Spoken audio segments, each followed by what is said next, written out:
नमस्कार, मैं रवि प्रकाश। समय 7 न्यूज़ में तमाम दर्शकों का बहुत बहुत स्वागत। इस समय हमारी उपस्थिति उत्तर प्रदेश के जिला फिरोजाबाद के मोमदाबाद गांव में है और आपको बता दें यहाँ बहुत ही दर्दनाक हादसा सामने आया है। लेकिन हादसे की क्या वजह है, साफ साफ तस्वीरें कुछ बयां करती हैं, संदिग्ध परिस्थितियां या संदिग्धता भी दिखाई देती है।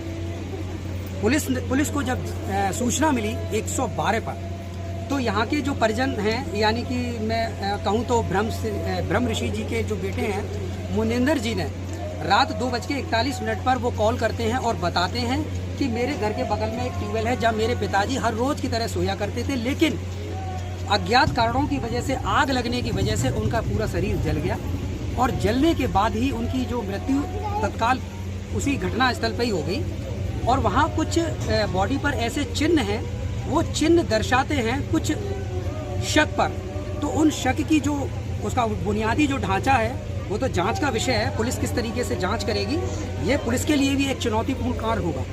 जबकि हमारे परिजन हैं मुनिंदर और सोनू, क्या नाम है, दिनेश जी, तो उनसे बातचीत करेंगे।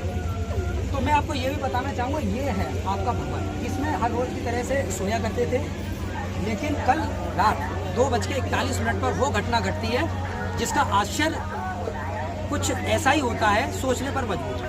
तो भैया, आपका नाम क्या है? भैया ये बताइए, आप कितने भाई बहन हो?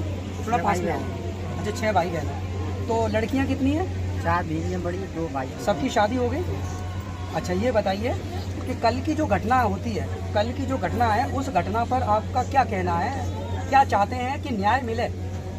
जो इनके जो गला कटा है जी, और ये जो छुरी लगी है, उसके हिसाब से हम तो अपने निष्पक्ष जांच कराएंगे। जांच के आधार पर वो कानूनी कार्रवाई करें, आगे बढ़ाएं। अच्छा, ये बताइए, क्या आपको किसी व्यक्ति पर शक है? आपको लगता है कि ब्रह्म ऋषि जी से कोई किसी की मतलब एक अनमन तो चल रही थी जी? बड़े भाई हैं, उनके ससुराल वालों से सिर्फ अनमन चल रही थी। अच्छा। बेटी की शादी है 6 तारीख की, 6 तारीख के शादी के उपलक्ष्य में ही उनकी अनमन चल रही थी। आए दिन उन्हीं से डेली जो भी कुछ हो रहा था, उन्हीं के पर्पज से हो रहा था। अच्छा, पापा जी का स्वभाव कैसा था? पापा भी अच्छे स्वास्थ्य के थे, बढ़िया। अच्छा, मतलब डेली ऐसा तो नहीं कुछ खाते पीते हो? नहीं, कुछ नहीं, सिर्फ अन्न का नशा करते थे। अच्छा, खाना पीना खाते थे? हाँ, बस खाना पीना खाते। कितने बजे सो जाते थे लगभग डेली? लगभग में 8 बजे तो देखो यहाँ से ये टीवी देख करके जाते थे इसकी तरह, और 8-9 बजे तक, 10-11 बजे तक बातचीत करते थे, कार्ड वार्ड बांटते थे, फोन से संपर्क करना, उसके बाद जाते थे। अच्छा, ये बताइएगा, ये आपका जो ट्यूबवेल है, इसमें इसी से मतलब यहाँ की जो खेती वगैरह है, पानी का हाँ, तो उनका हिसाब किताब वही रखते हैं? हाँ, वही रखते हैं। अच्छा, एक बात बताइए, आपके मुताबिक एक पर्चा यहाँ पर मिला कि नहीं मिला? हाँ, मिला, 2 पर्चे मिले हैं। तो उन पर्चों में क्या लिखा था, और जो लिखा था क्या उनकी खुद की हैंड राइटिंग थी? पिताजी की इसमें कोई हैंड राइटिंग नहीं थी, ये तो दूसरों की साजिश से थे। दोनों पर्चे मिले हैं जी, कि मैं ऐसा करना चाहता हूँ, कि मैं अपनी मर्जी से शादी नहीं करूँगी, ये वो, और तमाम उसमें बातें लिख रही थी। पिताजी ने उसमें कुछ नहीं लिखा, उनकी पहली बार राइटिंग ही नहीं है। अच्छा सर, प्रभु उनकी राइटिंग है ही नहीं है। तो यहाँ पर पर्चे मिले थे, तो रात में ही मिले थे या सुबह? नहीं, सुबह मिले थे। अच्छा, जब रात में पुलिस आई तो उनको दिखाई नहीं दिया? उनको दिखाई नहीं दिया। जब सुबह पर्चे आपने जब देखे तो पुलिस को बताया? हाँ, बिल्कुल दिया थाने जाकर। तो उन्होंने क्या बोला? उन्होंने ये बोला कि अभी जांच करते हैं, ये तो कोई भी डाल सकता है सुबह लिख करके। ठीक है। और अभी एक ने डाल दिया वो गुमराह करने के लिए, फिर एक और डाल दिया उसने गुमराह करके। हाँ, गुमराह करने के लिए। अच्छा, ठीक है। अच्छा भैया, एक बात और बताइए, प्रॉपर्टी से रिलेटेड परिवार में कोई विवाद तो नहीं था? नहीं, कोई विवाद नहीं है, सब कुछ ठीक? हाँ, सब कुछ बढ़िया चल रहा है। तो देखिए, मैं आपको बताना चाहूँगा कि ये क्या नाम भैया आपका? मुनिंदर जी हैं। इनकी सूचना पर रात पुलिस आती है और पुलिस इस भवन को देखती है। ये आप भवन है, मैं आपको बताना चाहूँगा, ये वो भवन है, इसमें ब्रह्म ऋषि जी है ना, हर रोज की तरह सोते थे और सुबह उठते थे। लेकिन कल का जो वाकया है वो बहुत ही दर्दनाक हादसा है, और दर्दनाक हादसे के पीछे उनकी बॉडी पर कुछ ऐसे स्पॉट किए गए हैं कि वो मतलब शक की सुई जाती है।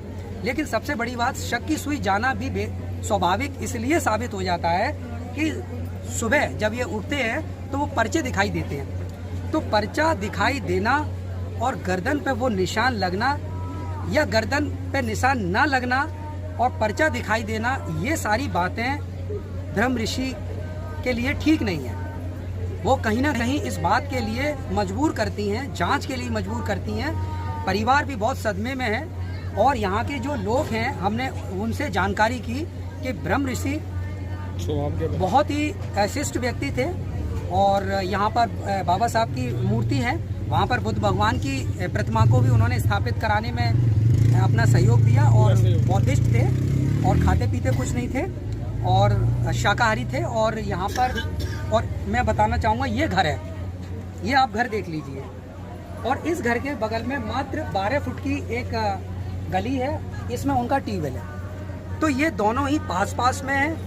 अब ये सबसे बड़ा विषय है कि उनके साथ इतनी बड़ी घटना हुई, परिवारीजनों को ये बात मालूम नहीं पड़ पाई और मालूम पड़ी तब तक सब कुछ खत्म हो चुका था। तो ये बहुत जांच का विषय है। इसमें पुलिस के लिए भी एक चुनौतीपूर्ण टास्क है कि पुलिस इसको किस तरीके से देखेगी। लेकिन ये मेरा मानना है, ये मैं आशा करता हूँ कि फिरोजाबाद की पुलिस का इस समय कार्य ठीक चल रहा है और उम्मीद है, भरोसा है कि परिवारीजन की जो शंकाएं हैं उस शंकाओं को दूर करने में अपना पूरा भरसक प्रयास करेगी और परिवार को न्याय दिलाने की पूरी कोशिश करेगी। जो भी अपराधी हैं जिन्होंने ये इस तरीके की घटना को अंजाम दिया है, वो जल्द से जल्द खुलासा उसका हो। यदि अगर प्राकृतिक हो या अप्राकृतिक कोई भी घटना हो, बिजली शॉर्ट सर्किट हो या किसी के द्वारा किया गया ये हादसा हो, तो इन सभी आरोपों में गुत्थियां बहुत ज़्यादा हैं। लेकिन जब पुलिस अपनी जांच को अब आगे बढ़ाएगी तो निश्चित तौर पर इस परिवार को, इस पीड़ित परिवार को न्याय मिलना स्वाभाविक होगा, ये मुझे भरोसा है। और फिलहाल जो भैया हैं, मुनिंदर जी हैं, अभी ब्रह्म ऋषि जी का पोस्टमार्टम हो रहा है और पोस्टमार्टम के बाद क्या उसमें प्रॉब्लम्स होंगी, क्या उसमें चीज़ें सामने आएंगी, उस चीज़ों को विचार करके ही किसी भी कार्रवाई को हम आगे अमल में ला पाएंगे। तो फिलहाल मैं ईश्वर से, भगवान से प्रार्थना करता हूँ कि इस मतलब दुख की घड़ी में भगवान उनको धैर्य प्रदान करे और जो ब्रह्म ऋषि जी हैं उनको न्याय मिले। और ये मैं पुलिस प्रशासन से भी अनुरोध करता हूँ कि ये जो शक की सुई है, ये दो चीज़ें हैं, एक पर्चा बाहर मिलता है और उनकी गर्दन पर जो स्पॉट मिलता है उसकी बारीकी से जांच कर निष्पक्ष न्याय दिलाने का भरोसा पीड़ित परिवार को दें। मेरे साथ कैमरा पर्सन धीरेज कुमार की रिपोर्ट रवि प्रकाश से, टुंडला फिरोजाबाद।